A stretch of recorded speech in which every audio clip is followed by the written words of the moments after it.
திருச்சியில் மூதாட்டியின் இறப்பு சான்றிதழுக்கு 1000 ரூபாய் லஞ்சம் கேட்ட மருத்துவர் மீது நடவடிக்கை எடுக்க வேண்டும் என ஊர் மக்கள் புகார் தெரிவித்துள்ளனர்.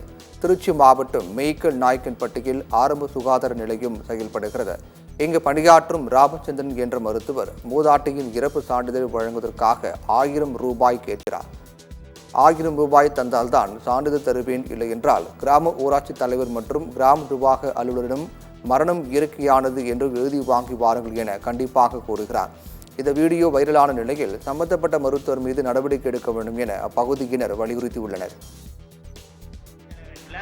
இவங்க இயற்கையாக தான் இறந்துட்டாங்க அப்படின்னு ஒரு லெட்டர் தருவாங்க. அதோட சேர்த்து ஊருக்குள்ள 10 பேர்த்திட்ட கையெழுத்து வாங்கிட்டு வாங்க, 1000 ரூபாய் பணம் தரணும், இல்லைன்னா தரமாட்டேன். நான் நீங்கள் எங்கே வேணாலும் போய் அதே நான் என்னோட ரிஸ்கில் தான் நான் தர்றேன்.